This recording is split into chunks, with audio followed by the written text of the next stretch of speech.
Hello, welcome to my channel. I am Eva da Terra. That means Eva of the land, and it's a pleasure to have you here in this fine sunny day. Today without glasses. How are y'all doing? I am doing very well, and I hope you are as well. Let's see what the oracle has for you today in store. What is the message? What is the advice? What is the alert? What does the ancestors, what does the power of life, the force that binds us all has to say to you today through the cards, through the card reader, through the oracle of tarot? Good luck. We start with the card of death, announcing ends and beginnings, transformation, new tides, new times.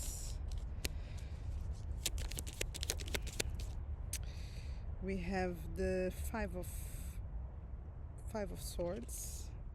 It's not what you thought it would be. It's different. We have the 10 of wands. Oops.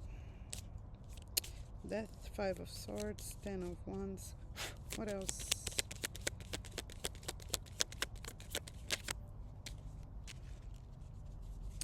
I am going to cut.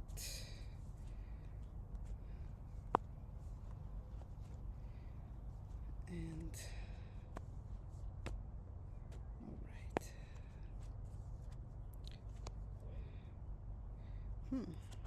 Okay.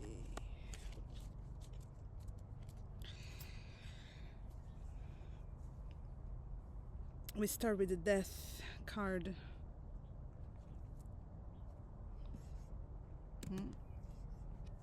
Here we are. We start with the death card. A lot of people are afraid of this card because we tend to think literal, and death sounds ominous, but death is also about transformation. Endings announce new beginnings, and there's a big one coming for you. It might be a little different than what we expected. You had a plan in your head, or you had a vision, you had an idea of what was waiting for you, but it's going to be a little bit different. And it seems that the hard work is all but done, that you put a lot of effort in pulling this horse, so to speak, in doing this healing, of investing in this process, of completing this saga of transformation to live the new. What else? We have the 7 of wands, protection. We have the 4 of wands, passionate structure. The 5 of pentacles, the lack, the absence, and the hanged man.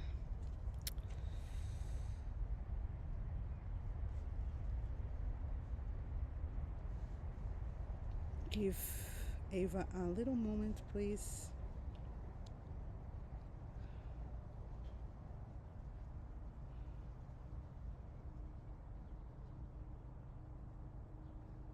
This process of transformation is happening under protection, under guidance, but also this process of transformation has to do with feeling protected. Maybe the transformation is letting go of fear, feeling protected, feeling safe. But I also see that you invested in this process of transformation. You protected this process of transformation. You were aware of it. It's not something that's going to surprise you. You know, if this reading is for you, you know what I'm talking about. You know what process of transformation you have been undergoing or is undergoing now. I see the closing of a cycle, so this process of transformation, which I'm getting that it was very different than what you expected.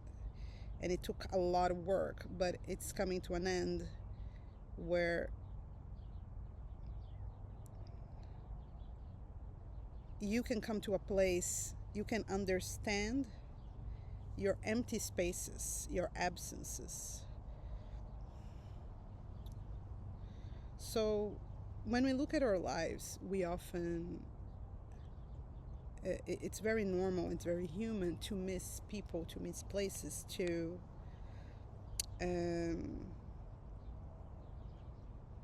feel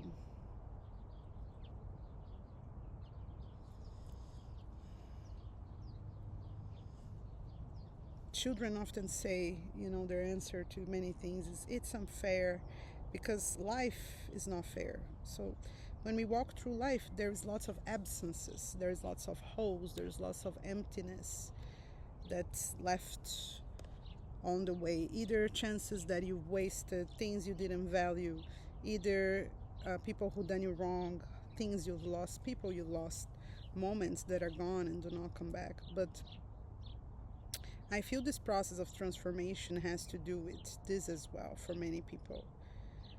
You went through a long process of examining your absences, what I felt I missed this in childhood, or this happened when I was a teenager and affected me my whole life, or, you know, we all have pain, we all have mourning, we all have to live through many, many deaths as we walk the path of life. And each of those deaths leaves a mark on us. So it seems there was a lot of work here in evaluating the absences in your life, the value you give to them, and how you allow or not them to dictate who you are, who you're going to be, what you're going to build, what you're going to protect, how you're going to move in the world. So there is this transformation comes also with a shift in your perspective, in your capacity to see life. That might have been a little stagnant, but now takes a different shape. Now you have an opportunity to see things through a different angle. And I see here that for many people this has to do with passions and motivations and whatever is that moves you through life, whatever gives you joy, whatever gives you the fire to stay alive and stay smiling and stay shining. For some people as well, this process had to do with in analyzing your absences and the things you think you're missing or you had missed out on. You realize that your passions and your interests and your motivations are not what you expect they would be.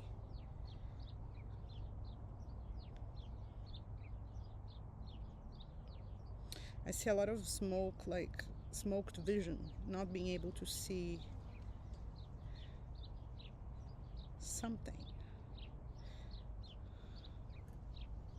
This process of transformation took a while, had periods of stagnation, but now you are the one who's putting yourself upside down and you are able to cut the cord and move on whenever you want. I see you coming to an ending here, coming to the finalization of this cycle of transformation, of evaluation, but transformation that came from evaluating a lot of your deepest depths, a lot of what makes you who you are. We are what we hold, we are what we let go as well. Each choice we made comes with 1,000 other choices we left behind. And it seems some of you have been through this process just recently, or are still going through this process of analyzing, what do I want to keep? What do I want to carry with me in the world? It gets so heavy. It gets so heavy. It's so much work. It gets so heavy. So what can I let go of? Which absences am I able to live with? What can I cut off my life, let go of, and empty it out?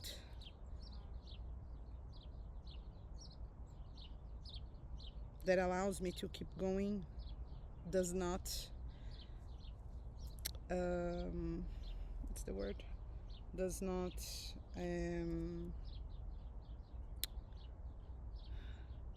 put out my fire.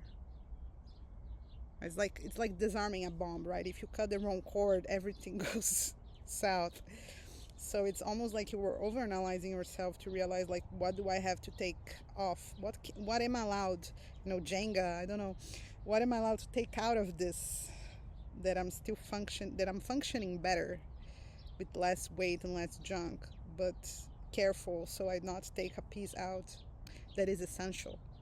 And protecting myself, protecting my energy, knowing who I am, leading myself through this, having enough strength to lead myself through these processes, and to build structure around my passion, build structure around my motivation, my desire, whether this is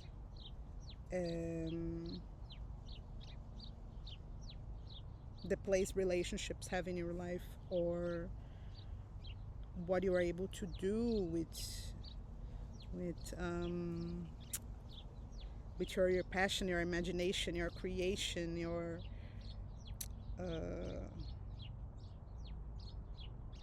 power of manifestation in the world. Very interesting. Let me get a card from this. What do I want? How long is this video already? It's so sunny, I can't see anything. I can see. Okay.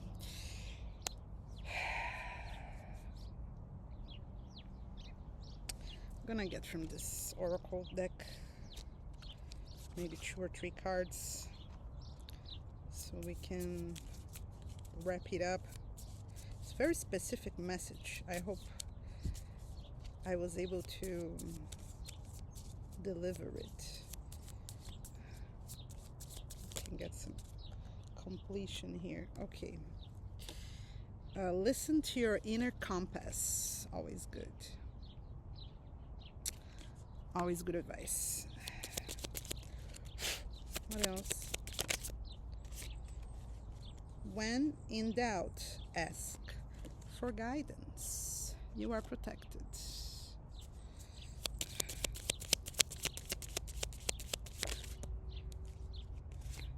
Listen to the messages. Listen to the messages of your dreams. Okay. Listen to your inner compass. When in doubt, ask for guidance. Listen to the message of your dreams. So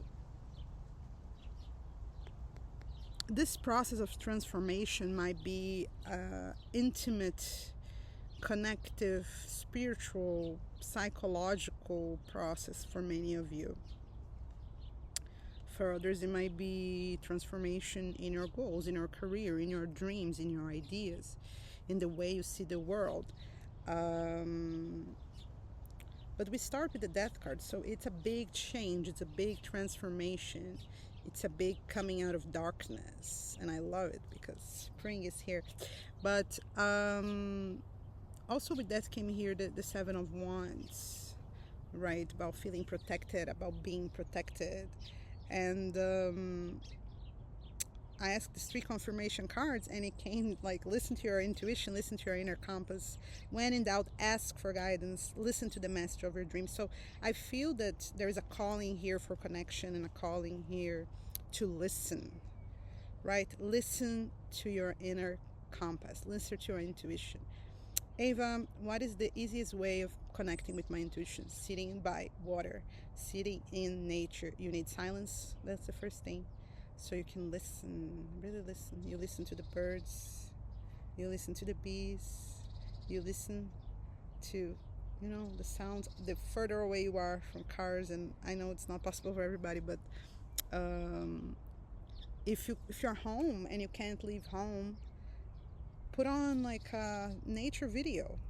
I don't know, like a bonfire or the ocean waves, or even those cat TV, dog TV, bird playing, ducks in a pond. Like there's so many options, and they can also be very, very good tool if you just physically can't get out or you're not able to right now where you are.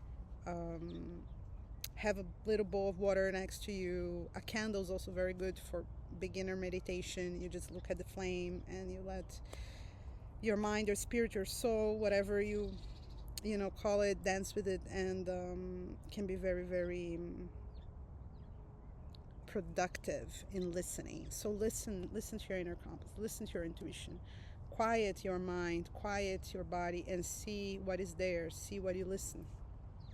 When in doubt, ask for guidance. Don't be afraid to ask for help, to ask for guidance. If you pray, if you have friends who are, spiritual people as well, you can ask for my help if you want as well. Always, there's a link in the description below for that if you want to get in touch with me. So, yeah, you can also ask the rest directly for spiritual guidance, spiritual help, and or the cards. There are several ways to communicate, to connect, but don't be afraid to reach out and listen to the messages of your dreams. Those are messages that get delivered to us, that can be so powerful. Sometimes it's just your brain organizing stuff, and sometimes there's a lot of truth in it. So go with it, trust it, listen to it, and trust it. I hope this message was helpful. I hope this message reaches your heart, whoever this message is for. And we'll talk soon. We'll see each other soon in the next reading. Have a lovely day.